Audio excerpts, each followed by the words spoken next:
오늘 하나님께서 주시는 말씀은 열왕기하. 이제 역사서는 다음 수요일이면 이제 다 끝납니다. 열왕기하 25장 1절에서 우리 17절까지 교독으로 읽도록 하겠습니다. 열왕기하 25장 1절에서 17절. 제가 1절 먼저 읽습니다. 시드기야 제9년 열째 달 10일에 바벨론 왕 느부갓네살이 그의 모든 군대를 거느리고 예루살렘을 치러 올라와서 그 성에 대하여 진을 치고 주위에 토성을 쌓음에 그 성이 시드기야 왕 제11년까지 포위되었더라. 그해 넷째 달 9일에 성중에 기근이 심하여 그 땅 백성의 양식이 떨어졌더라. 그 성벽이 파괴됨에 모든 군사가 밤중에 두 성벽 사이 왕의 동상 견문길로 도망하여 갈대아인들이 그 성읍을 에워쌌으므로 그가 아라바 길로 가더니 갈대아 군대가 그 왕을 뒤쫓아가서 여리고 평지에서 그를 따라잡음에 왕의 모든 군대가 그를 떠나 흩어진지라. 그들이 왕을 사로잡아 그를 리블라에 있는 바벨론 왕에게로 끌고 가매 그들이 그를 신문하니라. 그들이 시드기야의 아들들을 그의 눈앞에서 죽이고 시드기야의 두 눈을 빼고 놋사슬로 그를 결박하여 바벨론으로 끌고 갔더라. 바벨론 왕 느부갓네살의 19째 해 5월 7일에 바벨론 왕의 신복 12대장 느부사라단이 예루살렘에 이르러 여호와의 성전과 왕궁을 불사르고 예루살렘의 모든 집을 귀인의 집까지 불살랐으며 시위 대장에게 속한 갈대아 온 군대가 예루살렘 주위의 성벽을 헐었으며 성중에 남아있는 백성과 바벨론 왕에게 항복한 자들과 무리 중 남은 자는 시위대장 느부사라단이 모두 사로잡아 가고 시위대장이 그 땅에 비천한 자를 남겨두어 포도원을 다스리는 자와 농부가 되게 하였더라. 갈대아 사람이 또 여호와의 성전의 두 놋기둥과 받침들과 여호와의 성전의 놋바다를 깨뜨려 그 놋을 바벨론으로 가져가고 또 가마들과 부삽들과 부집개들과 숟가락들과 섬길 때 쓰는 모든 놋그릇을 가져갔으며 시위대장이 또 불 옮기는 그릇들과 주발들 곧 금으로 만든 것이나 은으로 만든 것이나 모두 가져갔으며 또 솔로몬이 여호와의 성전을 위하여 만든 두 기둥과 한 바다와 받침들을 가져갔는데 이 모든 기구의 놋 무게를 헤아릴 수 없었으니 같이 있습니다. 그 한 기둥은 높이가 18규빗이요 그 꼭대기에 놋머리가 있어 높이가 3규빗이요 그 머리에 둘린 그물과 석류가 다 놋이라. 다른 기둥의 장식과 그물도 이와 같았더라. 아멘.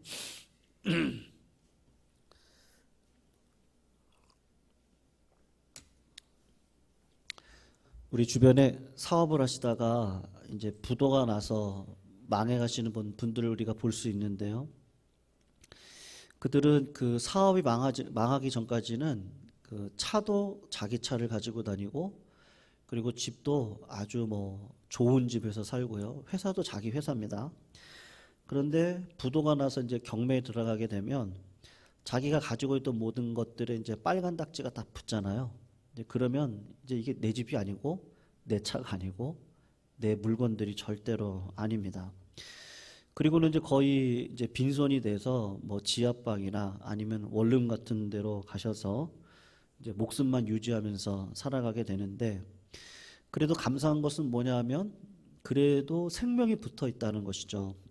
아직은 살아있고 몸이 멀쩡하고 그렇기 때문에 그래도 괜찮습니다. 근데 여러분 나라가 망한다는 것은 이 부도 나는 것하고는 차원이 완전히 다릅니다. 나라가 망하면 전쟁에 지게 되는 거죠. 그러면은 이제 생명과 재산과 가족 모든 것을 다 잃어버리게 되는데, 역사적으로 보면 우리나라가 한일합병을 했었던 때가 있었잖아요. 그랬을 때 200만 명이나 되는 젊은이들이, 물론 젊은이들뿐만 아니고 나라의 독립을 위해서 꿈을 꿨던 자들이 200만 명이었는데 다 저 중국 연해주나 이런 뭐 두만강 건너편 쪽으로 다 도망을 가서 떠돌아다니는 사람들이 많았습니다. 여러분, 일제시대 때를 생각해 보십시오. 우리의 뭐 중학교만 된 아이들도 학도병으로 끌려갔고요. 여자들은 역사 속에서 분명히 드러나는데 위안부로 끌려갔습니다. 재산도 빼앗기고 모든 기회가 박탈당하고 이 나라를 잃어버린 서름에서 오는 것들은 얼마나 대단한지 모릅니다. 근데 이제 구약 성경을 읽으면서 가장 마음 아픈 부분이 뭐냐 하면, 하나님의 사랑과 축복을 받았던 이스라엘 백성들이 이제 결국에는 망하는 모습을 보게 됩니다. 제가 어렸을 때 이제 중학교 시절이죠. 조선 시대를 공부하면서 조선 시대의 르네상스라고 할 수 있는 영조 시대 때나 정조 시대 때는 참 조선이 괜찮은 나라였거든요. 그런데 그 이후 뭐 순종인가요? 그다음에 헌종, 철종 요럴 때로 돌아가면 그때는 참 기분도 안 좋고 공부하고 싶은 마음도 들지가 않았는데, 왜냐하면 이제 일제 치하가 들어오기 시작을 하면서 나라가 힘을 잃어버리고 살아가는 시절이기 때문에도 그렇기도 하지만, 무엇보다도 어떻게 정치인들이 이럴 수 있나. 나라의 지도자라고 하는데 그 어린 시절에는 의기가 충만해가지고요. 나라 지도자가 이런 지도자면 당연히 우리나라가 망하는 것이 맞지. 그러니까 부패한 관리들에 대해서 화가 많이 났었습니다. 근데 나이가 들어가면서 깨닫게 되는 게 뭔지 아세요? 참 아이러니하게도 부패한 인간들의 모습이 이해가 되고 나라가 망한다고 해도요, 개인이 가지고 있는 안정, 그리고 개인의 어떤 그 영달이라고 할까요? 그런 것들이 자기에게 꼭 필요할 때는 사람들이 그렇더라고요. 나라도 팔아먹고 또 하나님도 팔아먹을 수 있는 것이 사람이라는 것을 어느 순간 깨닫게 되었습니다. 그래서 인간이라고 하는 것이 너무나도 어리석고 한 치 앞도 내다보지 못하는 심히 부패하고 죄악된 존재구나. 그걸 어느 순간 깨닫게 됩니다. 그래서 오늘 본문 말씀을 한번 보시면 이 남유다의 이제 멸망에 대한 이야기가 나오거든요. 여기도 시드기야의 지도자에 대한 이 통솔력에 대한 내용들이 나오는데, 한번 1절에서 3절을 한번 보세요. 이제 다음 주면은 남유다가 완전히 멸망을 하고 이제 역사서는 이제 끝을 내려고 합니다만, 1절에서 3절을 같이 한번 읽어보면 좋겠어요. 읽어봐요. 시작. 시드기야 제9년 10째 달 10일에 바벨론 왕 느부갓네살이 그의 모든 군대를 거느리고 예루살렘을 치러 올라와서 그 성에 대하여 진을 치고 주위에 토성을 쌓음에, 그 성이 시드기야 왕 제11년까지 포위되었더라. 그해 넷째 달 9일에 성중에 기근이 심하여 그 땅 백성의 양식이 떨어졌다. 그렇게 이야기가 나옵니다. 여러분, 북이스라엘은 BC 722년에 멸망했거든요. 그리고 남쪽 유다는 140년 동안에 그 나라가 지속이 되어지고 건재하게 됩니다. 근데 오늘 우리가 읽었던 1절에서 3절까지 바벨론의 침공이 몇 번째냐 하면 세 번째 침공이에요.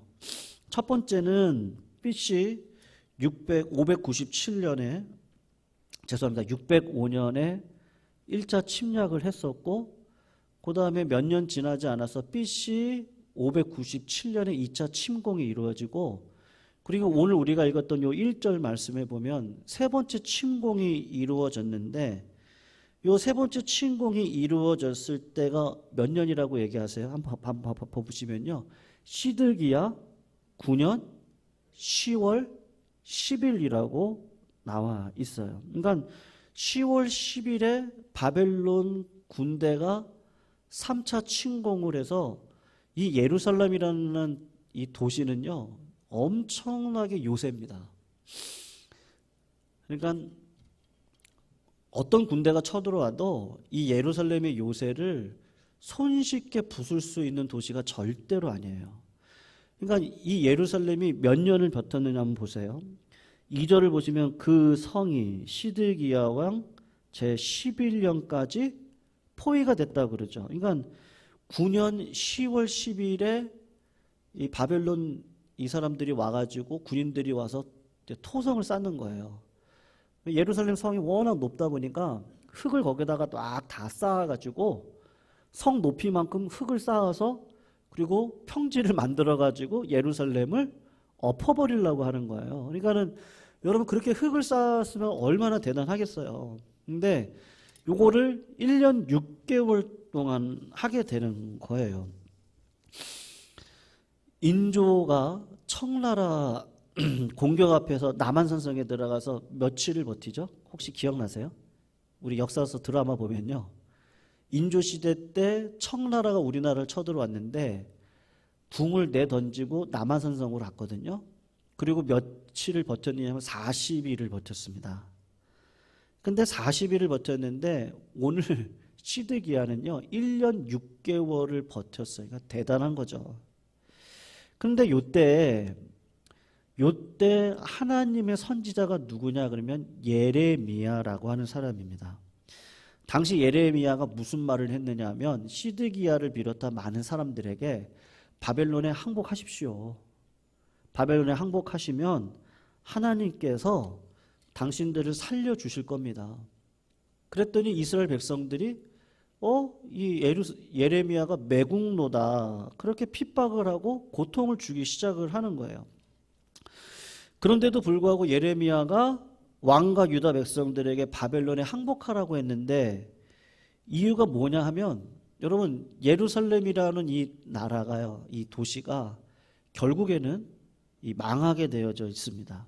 하나님이 심판하고자 작정을 하셨습니다. 그러니까 하나님이 이미 이 나라를 멸망시키기로 작정하셨기 때문에 예레미야가 그 음성을 듣고 여러분들이 바벨론에 항복을 하는 것만이 살 길입니다. 그렇게 이야기를 했던 거거든요.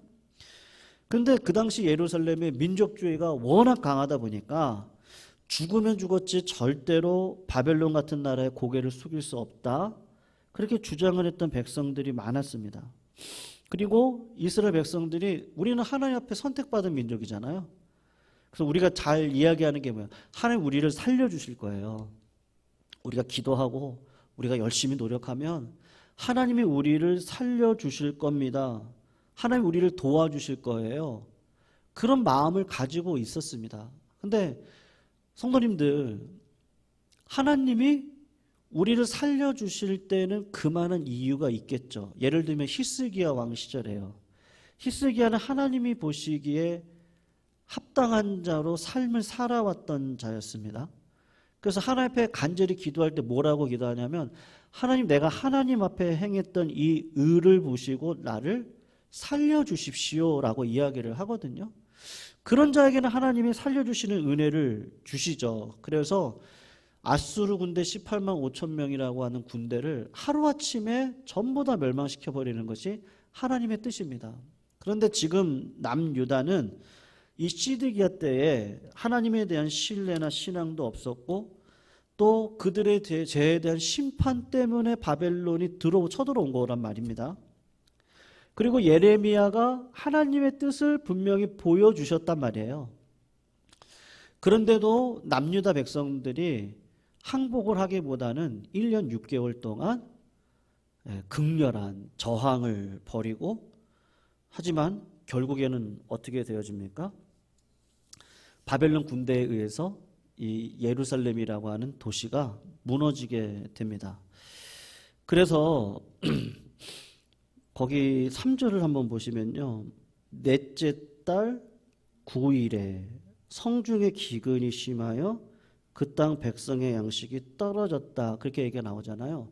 이때가 BC 586년이고 4월 9일이에요. 그러니까 예루살렘이 멸망당한 날을 정확하게 지금 기록을 하고 있어요. 날짜까지 4월 9일이라고 해놓고 있습니다. 근데 이때 시드기야와 그의 부하들이 남쪽 성문인데 두로배운 골짜기로 나 있는 문을 통해서 성 밖으로 도망을 갔습니다. 그리고 어디까지 도망을 갔냐면 여리고 평지까지 도망을 가게 돼요. 그런데 그 시드기야가 여리고 평지에서 잡힙니다. 그리고 림나에 있는 바벨론 왕에게 끌려왔는데 시드기야가 자기가 두 눈으로 보는 가운데 자기 아들들이 자기 눈앞에서 다 죽임을 당해요. 그리고 시드기야는 두 눈이 다 뽑혀가지고, 여러분 두 눈 뽑을 때 어떻게 뽑는지 아세요?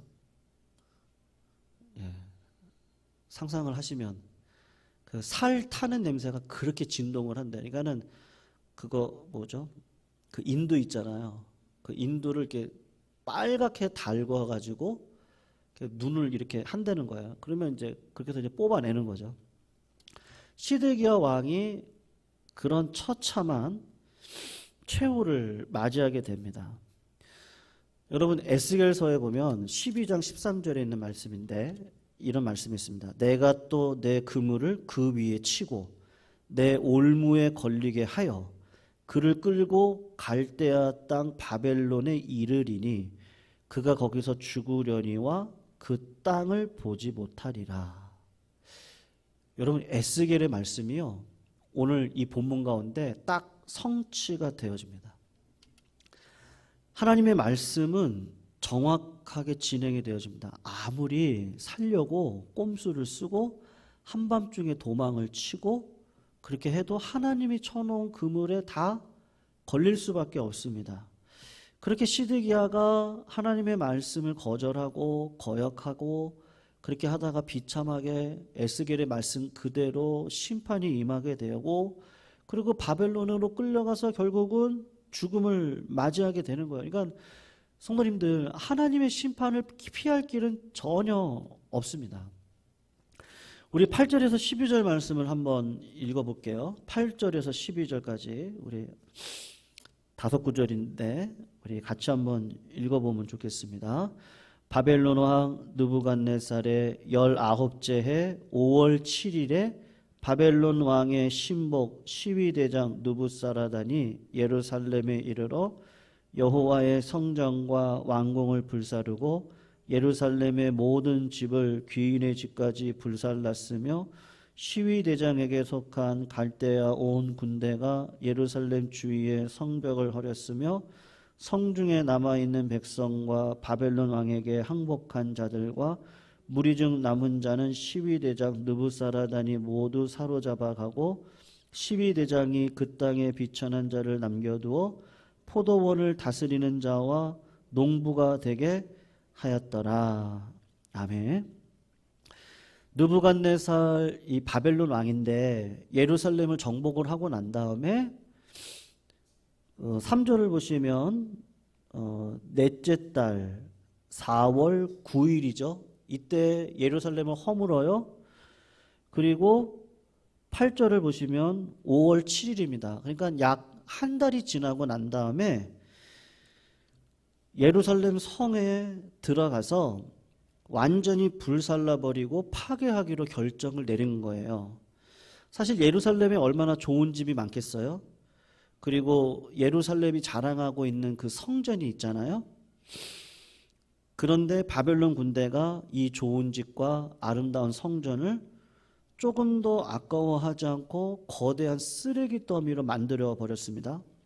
특히 성전을 보면 이제 양쪽 놋기둥으로 두 개가 있는데 그게 뭐냐면 하나는 보아스고 하나는 야긴이라고 하는 기둥이 있어요. 여러분 보통 기둥은 천장을 받치고 있잖아요. 근데 야긴과 보아스라고 하는 기둥은 천장을 받치지 않고 그냥 공중에 이렇게 떠 있습니다. 이렇게 바닥을 대고 공중에, 그러니까 공중을 받치고 있는 모양으로 되어져 있는데 상징적인 의미가 있거든요.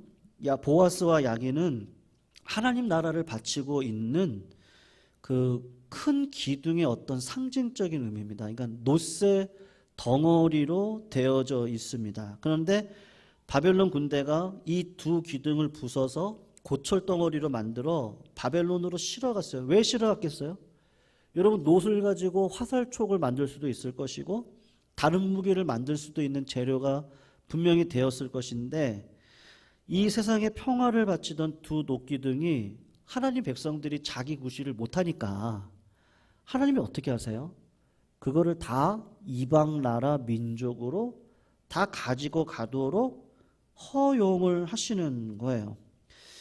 여러분, 하나님의 말씀은, 그리고 우리가 기도를 기도를 하시다 보면, 그리고 말씀을 읽다 보면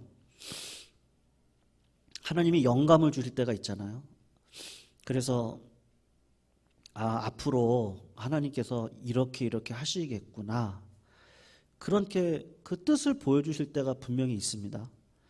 시드기야가요, 그 하나님의 그 뜻을 온전히 알았더라면, 그랬더라면 참 시드기야가 자기 눈앞에서 자식이 죽는 모습, 그 비참한 모습, 그리고 자기 두 눈이 뽑혀가지고 바벨론으로 끌려가는 그러한 모습들은 당하지 않았을 것인데, 결국은 그 시드기야 왕의 그 하나님의 말씀에 대한 신뢰가 없었기 때문에 비참한 최후를 맞이하고 만 것이죠. 오늘 본문 말씀을 통해서 한 번 더 생각해 보고 싶은 거가 뭐냐, 우리가 사는 길이 있습니다, 성도님들. 그건 다른 길이 아니고 하나님의 말씀을 통해서 들려오는 하나님의 음성 앞에 이렇게 민감하게 반응을 하면 우리가 우리 인생을 승리하는 인생으로 살아갈 수 있습니다. 때로는 자존심이 상하고 또 체면이 구겨지기도 하고, 하나님 앞에서 잘못한 것은 잘못했다고 용서를 구할 줄 알아야 하는 거죠. 성경에서 보여주는 역사가 뭐냐, 우리가 어떤 미래를 선택할지를 사실 성경이 잘 보여줍니다. 실제적인 모습을 보여주는데 두 가지 길이 항상 있어요. 다윗의 길입니까? 아니면 여로보암의 길입니까? 아브라함의 길입니까? 롯의 길입니까? 이삭의 길이에요? 이스마엘의 길이에요? 야곱의 길이에요? 에서의 길인가요? 요시야의 길인가요? 아니면 시드기야의 길인가? 우리가 내가 걸어가고 있는 그 길을 통해서 목적지에 이를 거 아니에요. 근데 오늘 내가 걸어가고 있는 그 길이 하나님이 보실 때 합당하지 않은 길이라면 내가 이 길을 계속해서 걸어가고 있는 순간 나는 멸망에 이를 수밖에 없지 않겠어요? 사람은 너무 어리석어서 그 현실, 상황에 매이면 아무리 성경의 말씀을 해도 알아듣지를 못합니다. 왜 그래요? 내 마음이 굳어있기 때문에 그렇죠. 가장 참 힘든 게 뭐냐면요, 예수 믿는데 구원 못 받는 사람이 가장 불쌍해요. 목회자로서도 그렇습니다. 어떨 때는 땀을 흘리고 또 성도님들이 없는 상황에서 하나님 앞에 눈물을 흘리며 하는 그 기도요. 그럴 때 제가 살아있음을 느낍니다. 무슨 말이냐면요, 제 마음 가운데 그 딱딱해진 마음들이 성령의 단비를 통해 조금씩 허물어지고, 그 딱딱한 마음이 뭐가 깨져야 되잖아요. 깨져야 물도 들어가고, 물이 들어가고 씨앗이 들어가서 결국은 열매를 맺게 되어져 있는데, 내 마음이 딱딱해져 있으면 거기다 갖다가 물을 한번 부어보세요. 물이 그 안으로 들어가나요? 절대로 들어가지 못합니다. 하나님은 늘 우리들에게 말씀하시죠. 늘 저희들에게 하나님의 뜻을 보여주시죠. 일반 계시를 통해서도 보여주시고, 말씀을 통해서도 보여주시고, 우리가 성도님들하고 이런저런 이야기를 나누는 가운데서도 하나님의 뜻을 보여주시고, 그럴 때 이거를 민감하게 캐치를 하고 그 말씀에 따라서 살아가는 거, 그럴 때 살아납니다. 아무리 늦은 회개라도 회개하면 하나님이 살 길을 열어주십니다. 그래서 우리에게 살 길이 있다면 그건 다른 것이 아니고, 성도님들 오늘도 한번 제 마음을 한번 보세요. 제가 하나님 앞에 그래도 당당하게 잘 살아가고 계세요? 아니면 하나님께 배우면 늘 부족한 것 뿐이세요? 어떠세요? 전자세요? 후자세요? 그냥 솔직하게요. 솔직하게 후자에 더 가까우셔야 돼요. 네. 내가 지렁이 같고 지렁이 같은 약옥 같고요.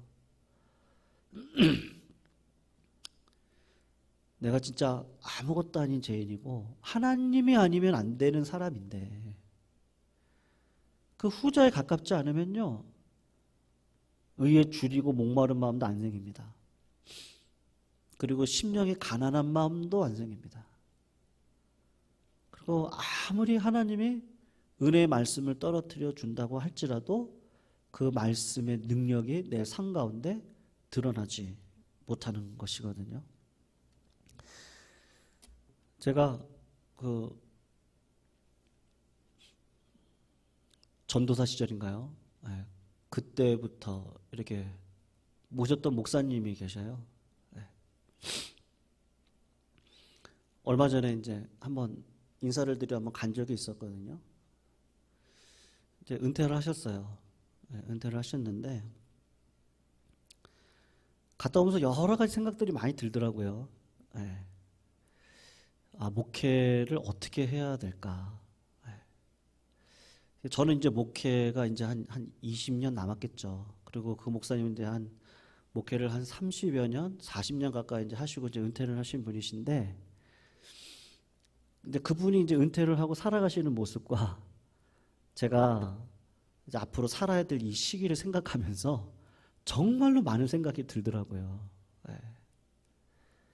왜 그런 생각이 들었느냐 하면 그 목사님의 모습을 보면서 예전에는 그 목사님이 참 존경스러웠고 참 대단하신 분이었다 이렇게 생각을 했는데 그 시절을 다 지내오고 있는 그 마지막 모습이 어찌 보면 젊은 시절부터 목회해 왔던 결과물이 아니겠어요.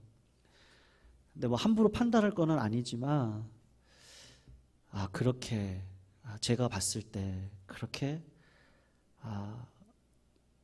영광스럽지는 않은 것 같다라는 생각이 들더라고요.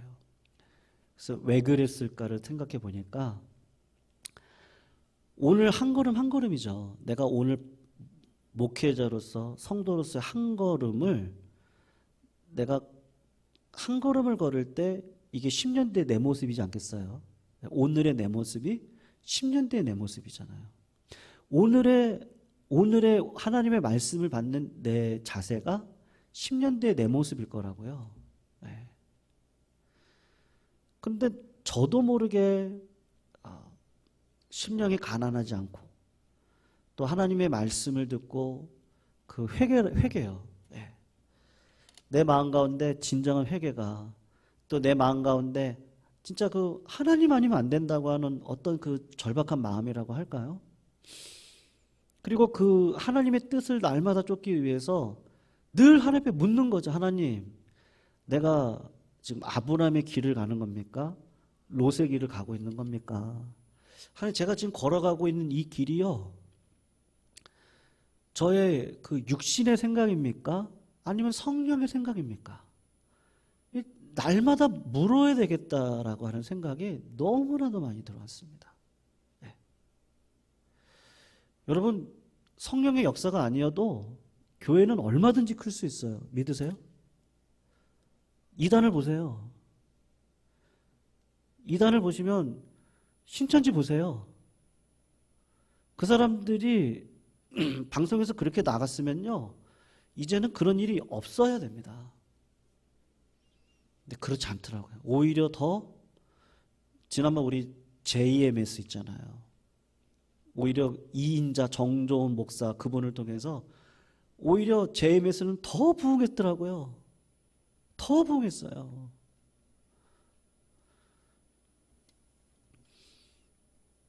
하나님께서 뭐를 보시겠어요? 네. 외모를 보십니까? 중심을 보십니까? 네. 정말 우리가 정직하게 내 중심이요. 네. 오늘 새벽에도 스데반에 대한 설교를 했습니다만 여러분 스데반을 생각해 보세요. 스데반은 어떻게 보면 억울한 죽음 아닙니까? 그분 젊은 시절에 집사 아니었겠어요? 안수 집사였을 텐데 모함에 의해서 젊은 시절에 순교를 당했는데 인간적인 눈으로 보면 그분은 그냥 고난 가운데 죽으신 분이다. 그렇게 볼 수 있는데 하나님 입장에서 보면 어땠습니까? 그분의 어떤 순교가 예루살렘의 복음이 이방 땅으로 전해지는 그 불초와 같은 역할을 감당하게 됐고 그분의 죽음 앞에 사도 바울이 옆에 딱 서 있었거든요. 스데반이 죽는 게 마땅하다 생각했던 자가 사도 바울인데 결국 그 사도 바울이 어떻게 됩니까?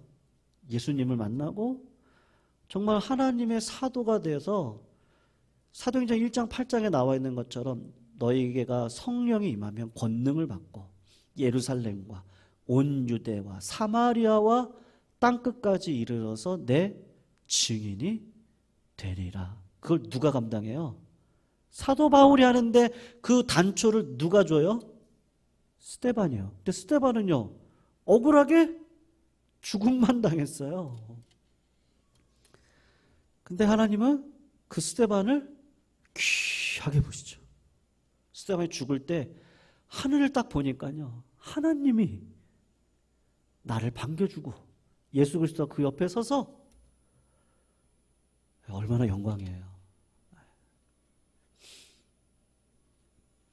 그러므로 오늘도요 우리의 마음이 굳어지지 않도록 성도님들 열심히 내 마음을 기경하셔야 됩니다.